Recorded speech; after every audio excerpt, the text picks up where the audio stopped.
I'm going to give it 3.5 pawns. I would do 4 and 1 drunken. Wow, 4. Yes. 4.5. Yeah. 5 pawns. 5 pawns. This is a golden pawn game.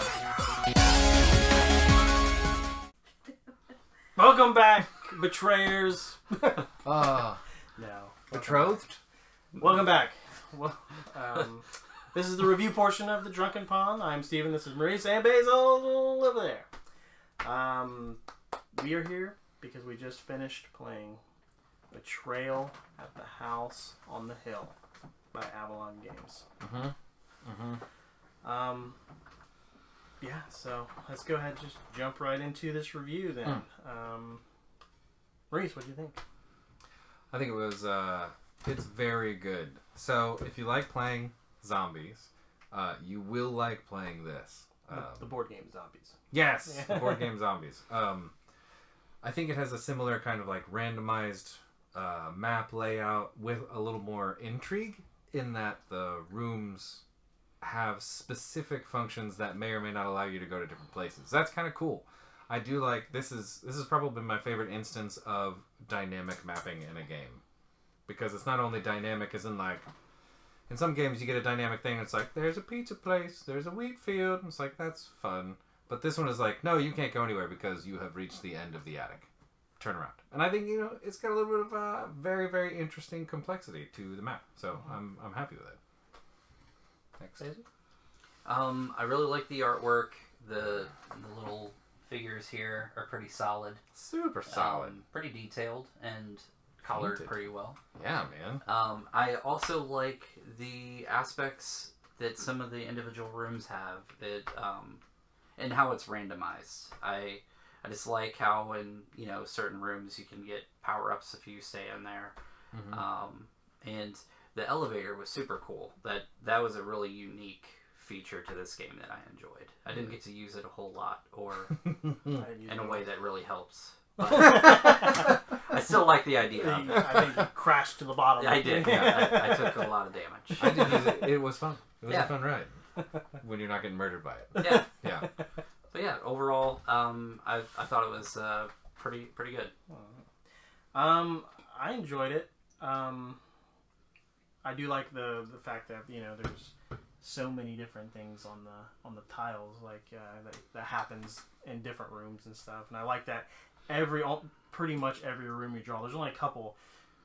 Every room you draw does something. You draw a card, or you draw either an event, an item, or an omen, which is cool. So it's always something's happening. That's fun. Keeps it moving. It can get a little slow paced when you don't have any speed. I got stuck like that for a bit where I was going one because I had a lights out card, and I only had 2 speed for a while because I got beat up so quickly by this freaking bite card. So that was kind of a downside for me, just because it took me, even though I won the game, it just took me forever to get anywhere, and it was got a little slow on that aspect, but it didn't kill the game for me. But like Basil said, the artwork's cool. It's simple, but it works. The little figures are neat. They're original. That's cool. Does rocket ship as soon as you hit the haunt. It does. For sure. Man. Yes, the haunt. It was just like, okay, things are happening. Go. Yeah. 2 And turns. then, basically 2 rounds. I think we all went twice. I thought it was going to be half and half. I thought 50% of the game was going to be normal mode, 50% was going to be haunt. And to be honest, like when I was looking through the top cards, I was not picking the haunts, or not picking the omens to start the haunt, because I figured we could maybe power up more, and that maybe was a mistake. Oh, I see. So Yeah. you were, because of your Spirit board. the spirit board card, he was actually making it so it was harder for us to get omens. That he prolonged the opening of the game because of that. Okay. So that makes sense. That way it took a little longer than I thought it was Quite going possibly. to. Yeah. But so as far as pawns go, what would you give it? I will give this 3.5. and I will give it 3.5 because of the possibility of it getting. It feels like the first part of the game is where you're supposed to be leveling up, and instead we just got beat down so much that like we got rocket shipped into a failure mode, and maybe that doesn't happen every time, but I don't know. You know, the artwork, like Basile said, is great. The play mode is very simple. You can pick this up pretty quickly, and the idea that there's a different ending, a different haunt, depending on whatever you're doing.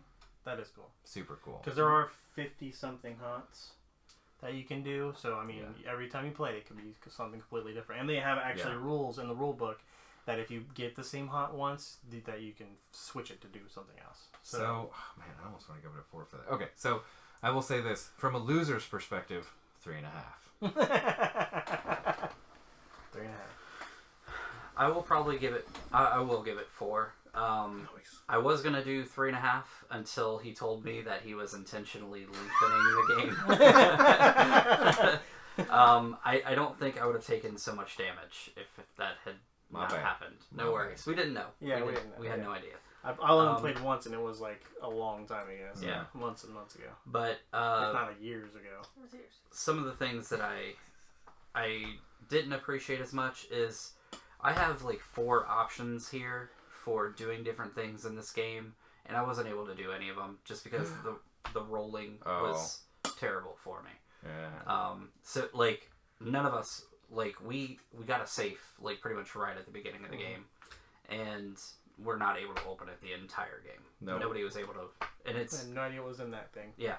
So, it just seemed like parts of it were pretty inaccessible unless you're rolling really good. Mm-hmm. It's a little too much to chance. Yeah, for sure. But that being said, I like just the possibilities of this game. Like, there is so much of it that is chance, you know? Like, just how the board is built, or the 50 options that you have for the end game. But, like you touched on, one of the downsides is, like, the ending is, at least in our experience, was over pretty much immediately. Like, it was this like giant build up to, oh well, we're dead. Because you guys got beat down. So I mean, me too. We all got beat down so hard in the the build up part of it. So it was like, dang, you're supposed to be like getting stuff to help you with the haunt part, and that's not what happened. Not at all. Yeah, this was very much like a CBS show that got canceled on episode 8 and had to just wrap it up. That's a good analogy. I would give it, if you're done, I would give it a 4 as well. And because, I mean, I was thinking about 3.5, and then honestly you brought up there's 50 endings. That's cool. And I love the aspect of one person being the traitor and having to leave the room and like figure out, and the game completely changes after the haunt starts, even though it didn't last long, which was a downside.